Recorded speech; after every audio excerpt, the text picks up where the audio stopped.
Muito bem, vamos começando. Olha quanta coisa a gente já viu até aqui. Desde que a gente começou, já é o 12º dia de devocionais da quarentena e temos estudado e visto um pouco cada um dos atributos de Deus. Já vimos que Deus é infinito, imutável, verdadeiro, soberano, bom, santo, paciente, onipresente, onisciente, onipotente, e a gente está praticamente na metade da lista de atributos que a gente vai ver. Que Deus o nosso, né? E hoje a gente vai ver um atributo que, de certa forma, até parece já ter aparecido nas entrelinhas, nos demais atributos que a gente estudou. E você vai perceber que, à medida que a gente avança daqui para frente, essa sensação parece que vai se tornando um pouco mais comum, de que a gente está falando sobre algo que a gente já viu em outros lugares, em outros atributos, mas aí a gente vai se tornar mais específica meditando sobre ele. E Deus é sábio. Nós temos falado muito de informação, do excesso de informação, dos efeitos que a sobrecarga tem sobre nós, o quanto isso muitas vezes nos impede de tomar decisões.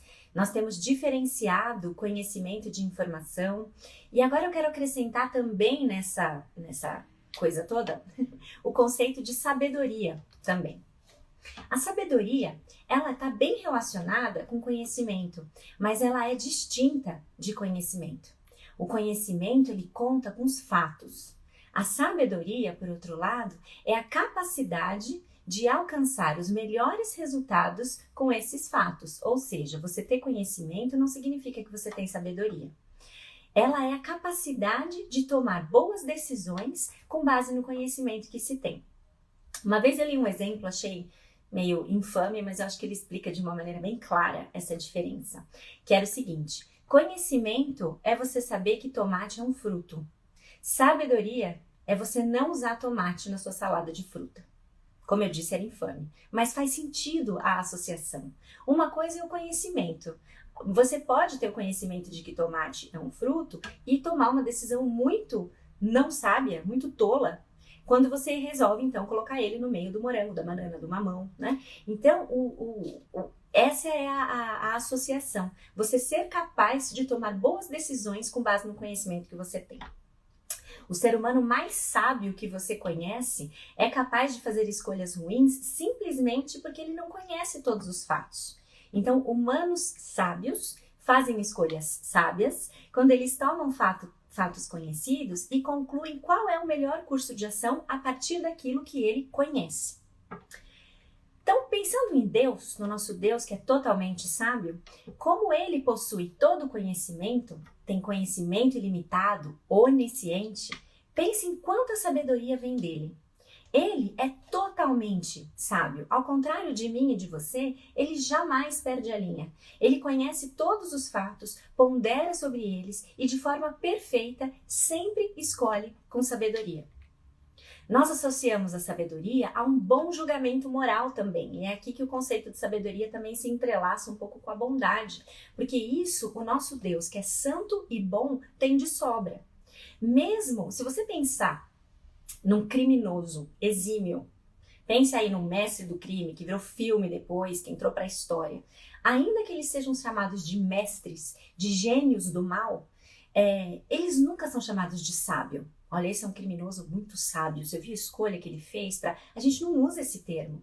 A sabedoria tem em si incutida também a ideia de bondade moral. Por isso a gente não chama eles de sábios, ainda que eles tenham muita astúcia ou perspicácia naquilo que eles fazem. Se nos seres humanos a sabedoria é um sinal de maturidade, em Deus ela é simplesmente um fato. Ele não adquiriu sabedoria através da experiência. Ele sempre foi sábio e ele sempre será. Inclusive, a sabedoria, por mais que a gente fale dela, ela não é inerente à velhice. As pessoas jovens podem agir com sabedoria e talvez vão nos surpreender por isso. Mas de forma semelhante, é possível a gente viver uma vida sem sabedoria do começo até o fim. Preciso fazer um parênteses porque eu me desconcentrei. O pessoal tá querendo saber que máscara eu comprei. Se você quiser saber onde foi que eu comprei a máscara depois, eu mando o link pra você. Estamos todos no mesmo barco. Enfim, sabedoria não é inerente à velhice, eu preciso repetir essa ideia. Pessoas jovens podem agir com sabedoria e elas muitas vezes nos surpreendem por isso, porque a gente associa a ideia de que as pessoas mais experientes têm mais sabedoria. Mas por mais que o oposto também é verdade, então, pessoas jovens podem agir com sabedoria e pessoas velhas podem viver uma vida sem sabedoria o tempo todo. Uma coisa não está necessariamente atrelada à outra. Como nós fomos projetadas para viver em comunidade, é importante nós lembrarmos que uma vida gasta na loucura dificilmente vai afetar uma pessoa só.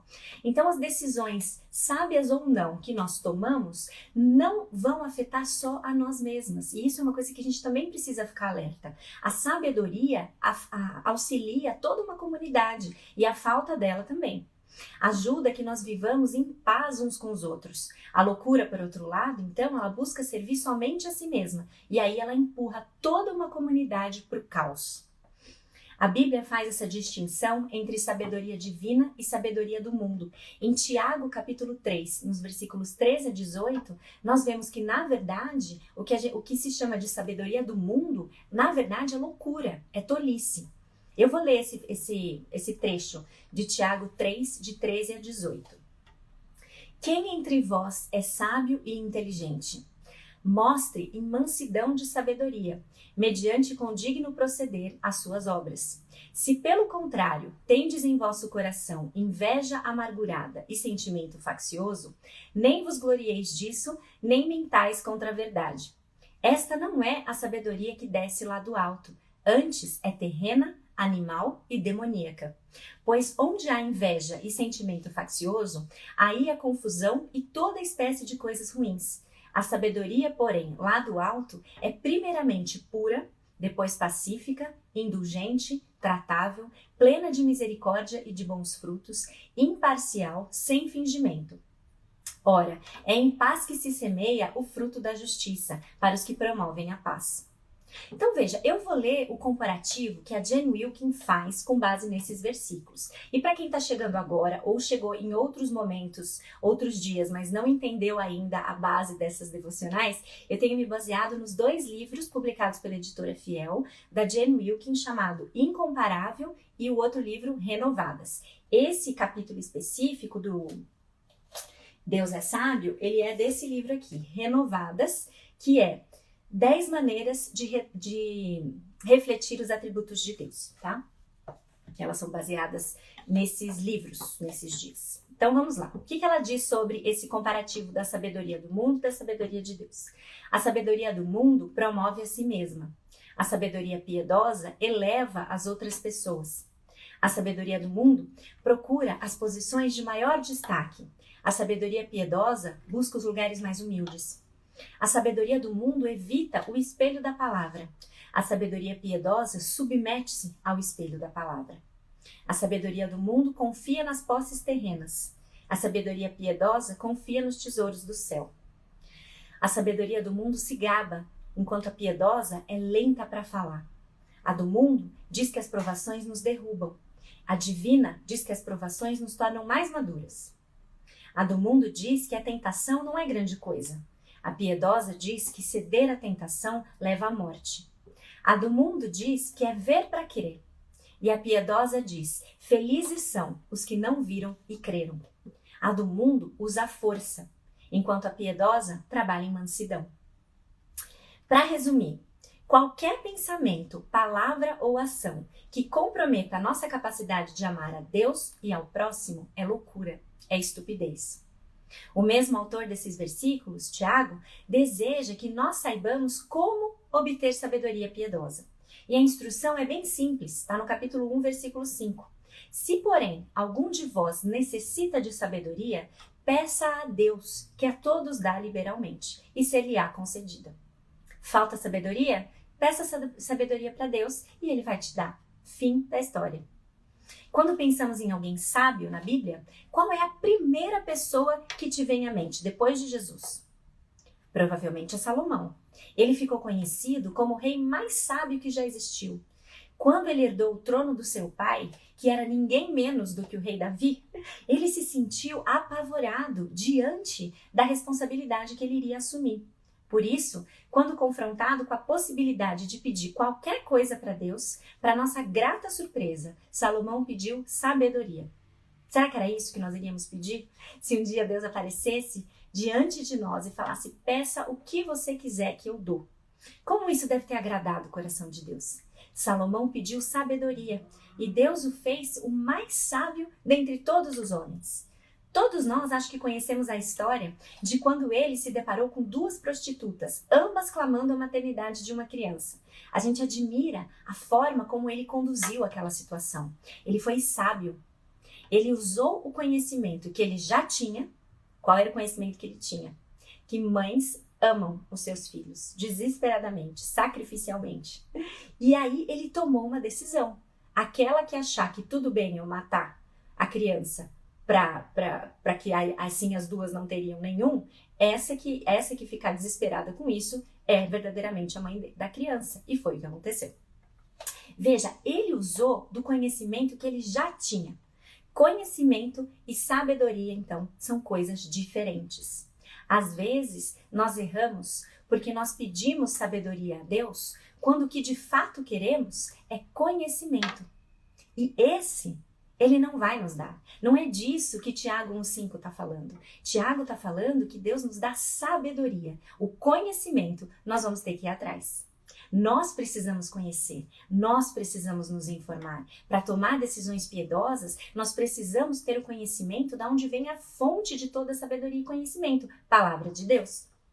Conforme a gente tem o conhecimento da palavra de Deus, aí a gente vai tendo o conhecimento necessário para tomar decisões, e aí sim, de posse deles, se nós pedirmos sabedoria a Deus, Ele vai nos dar a capacidade de orquestrar esses conhecimentos de forma sábia, ou seja, de forma que agrade e sirva a Deus e ao próximo da melhor forma. A diferença é sutil, mas ela é muito importante. Que nós tenhamos a capacidade de diferenciar e de parar de pedir conhecimento. Busque conhecimento da palavra e peça a Deus sabedoria. Seria muito bom se o resto da história de Salomão seguisse da mesma forma como começou. Mas, infelizmente, ao longo do caminho, Salomão se afastou do caminho da sabedoria piedosa para a sabedoria do mundo.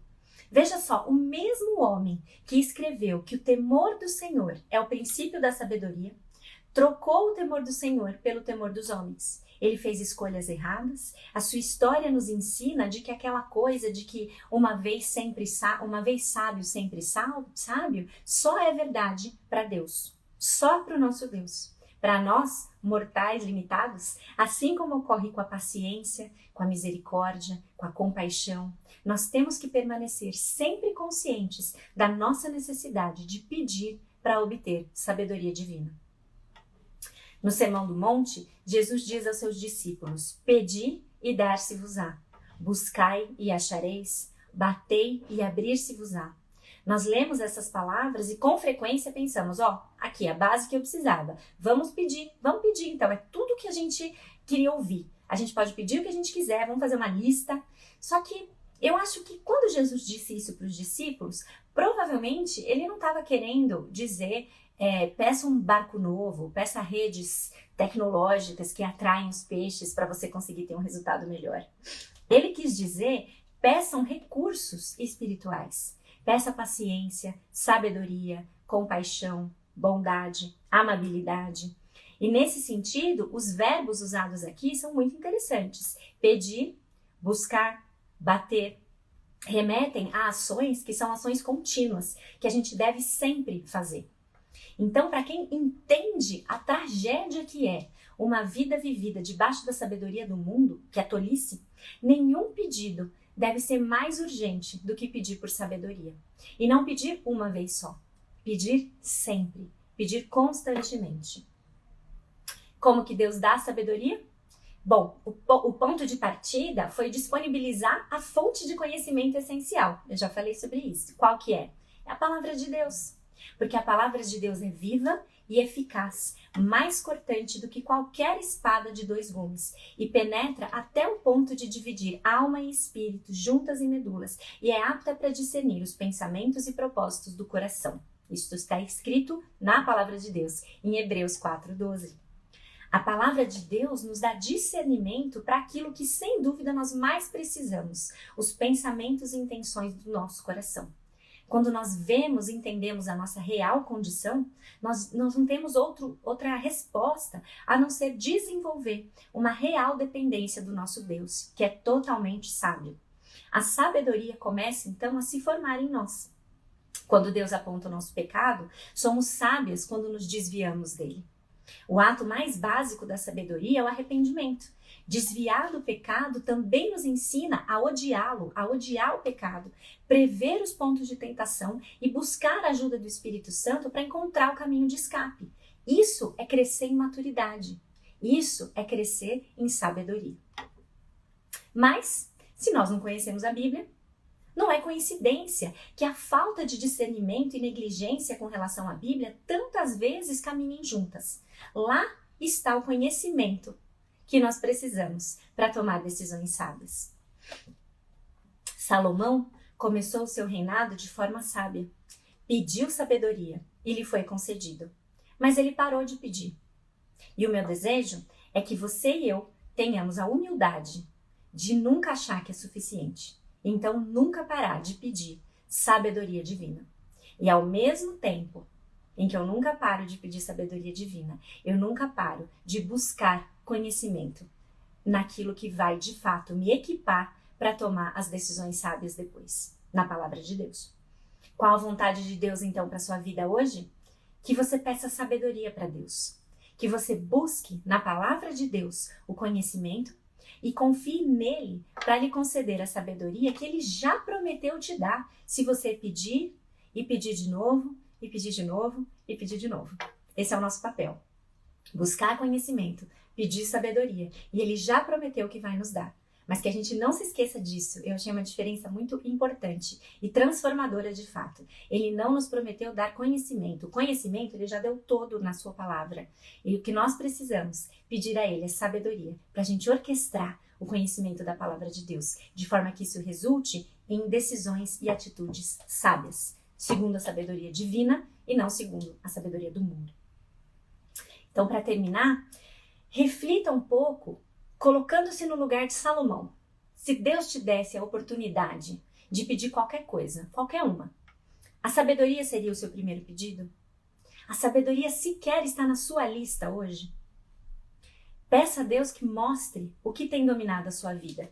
Se é a sabedoria de Deus ou a sabedoria do mundo. E peça a Ele não apenas sabedoria, mas que Ele te ajude a continuar pedindo sabedoria. Que nós também precisamos e dependemos dele até para isso.